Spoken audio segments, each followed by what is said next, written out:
Good morning, students. How are you? Fine, very good.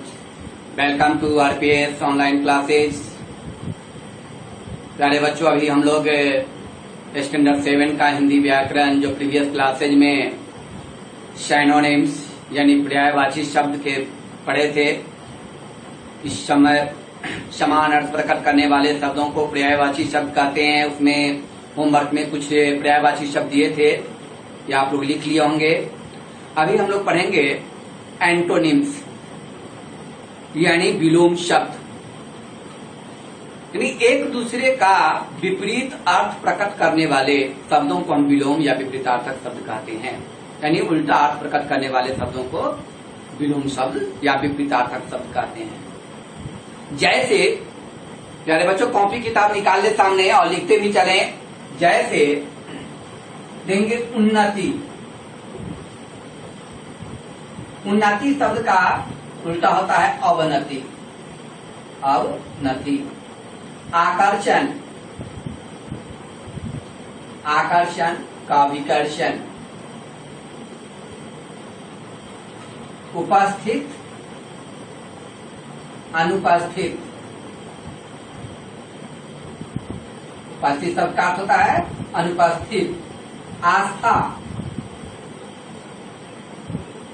अनास्था। इहलोक,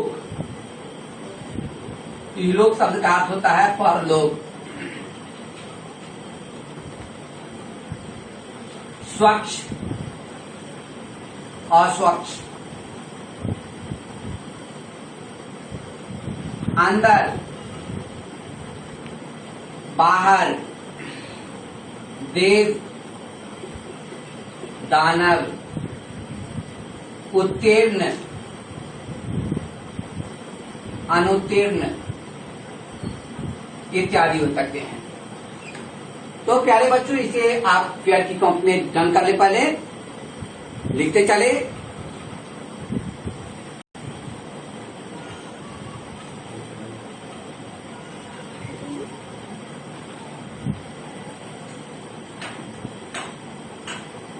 next हम लोग पढ़ेंगे अनेक शब्दों के लिए एक शब्द। विलोम शब्द के बाद अनेक शब्दों के लिए एक शब्द, यानी जो शब्द अनेक शब्दों के स्थान पर प्रयुक्त किए जाते हैं उन्हें अनेक शब्दों के लिए एक शब्द कहते हैं।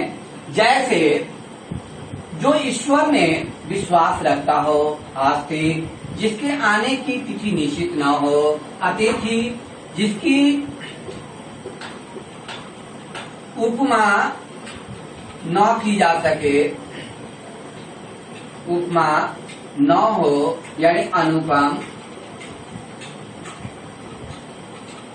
जो गिना न जा सके, जो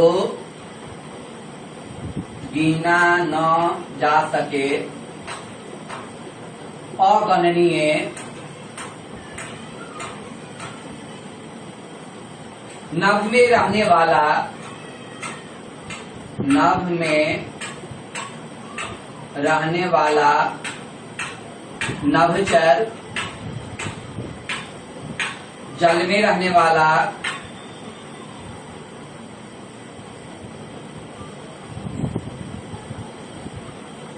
जलचर, हाथ से लिखा हुआ, हाथ से लिखा हुआ, हस्तलिखित, हाथ से लिखा हुआ, हस्तलिखित, आशा करने वाला, आशा करने वाला, आशावादी, और पूर्वजों से संबंधित, पूर्वजों से संबंधित, यानी इसको कहते हैं पैतृक। स्पष्ट हो गया कि जो शब्द अनेक शब्दों के स्थान पर प्रयुक्त किए जाते हैं उन्हें हम अनेक शब्दों के लिए शब्द कहते हैं। जैसे जो ईश्वर में विश्वास रखता है, आस्तिक, जिसके आने की तिथि निश्चित न हो, अतिथि, जल में रहने वाला जलचर, हाथ से लिखा हुआ हस्तलिखित आदि।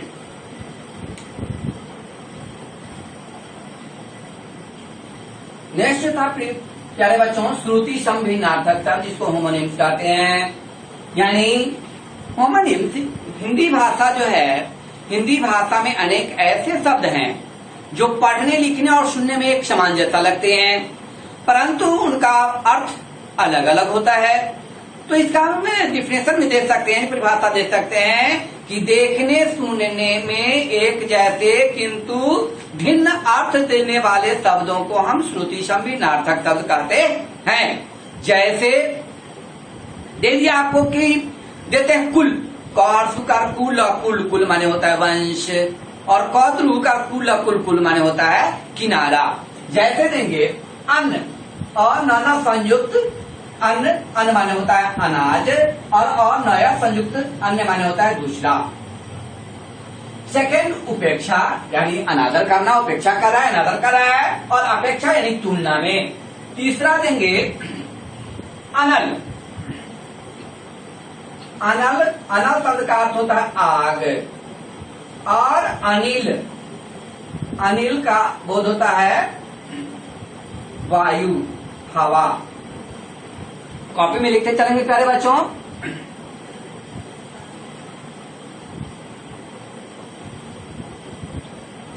फोर देंगे अनु, अनु माने होता है कौन, और अनु माने होता है अनुकरण करना, अनुकरण करना। 5 में देंगे क्रम, क्रम शब्द का अर्थ होता है सिलसिला, क्रम शब्द का ही अर्थ होता है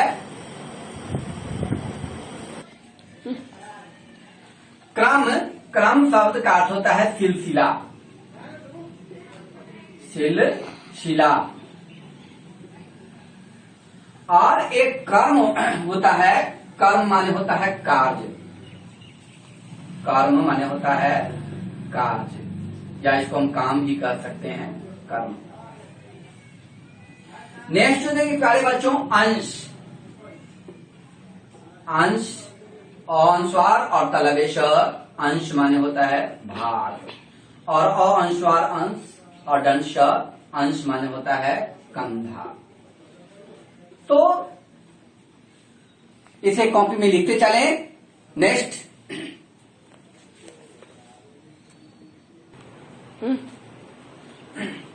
नेक्स्ट जो एकार्थी प्रतीत होने वाले शब्द, यानी एक जैसा, words presently similar in the meaning. यानी प्यारे बच्चों इसमें है कि किसी भाषा, जो हमारी हिंदी भाषा है, वो हिंदी भाषा में कुछ ऐसे शब्द हैं जो अर्थ की दृष्टि से एक समान प्रतीत होते हैं, लेकिन उनके अर्थ में भिन्नता होता है, उसे हम एकार्थी प्रतीत होने वाले शब्द कहते हैं। जैसे दे देते हैं अभिमान, तो जिनके लिए प्रयोग में लाए जाते हैं उसके लिए कहेंगे अभिमान, यानी अपनी श्रेष्ठता, श्रेष्ठ, अपनी श्रेष्ठता या संपत्ति के कारण स्वयं पर गर्व करना अभिमान कहलाता है। ठीक उसी के विपरीत लेंगे अहंकार, झूठा घमंड करना, गर्व यानी मान होना। सेकंड जो लेंगे अनुरूप, अनुरूप शब्द का अर्थ होता है समानता का होना, एक जैसा होना। अनुकूल, अनुकूल शब्द का अर्थ होता है किसी के पक्ष में विचार रखना। ठीक, नेक्स्ट देंगे अधिक, अधिक यानी आवश्यकता से अधिक। पर्याप्त, पर्याप्त धन है, आवश्यकता के अनुकूल। नेक्स्ट सुनते हम लोग कि आविष्कार किया है, तो आविष्कार यानी किसी नई वस्तु का निर्माण करना।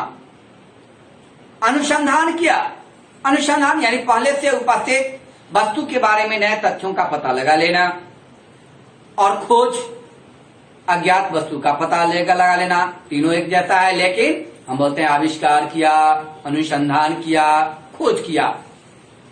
तो कॉपी में डन करेंगे प्यारे बच्चों कि हिंदी भाषा में कुछ शब्द ऐसे हैं जो अर्थ की दृष्टि से एक समान प्रतीत होते हैं, लेकिन उनके अर्थ में सूक्ष्म अंतर होता है। उन्हें हम एकार्थी शब्द प्रतीत होने वाले शब्द कहते हैं, जैसे अनुरूप, समानता का होना, अनुकूल, किसी के पक्ष में विचार करना, सेकंड अनुभव यानी अभ्यास से प्राप्त, अनुभूति चिंतन से प्राप्त, अभिवादन किसी को प्रणाम करना या नमस्कार करते हैं, अभिनंदन किसी का प्रशंसा पूर्वक या विधिवत सम्मान करना, स्वागत किसी के आगमन पर लोक मर्यादा के अनुसार संपादन करना आदि।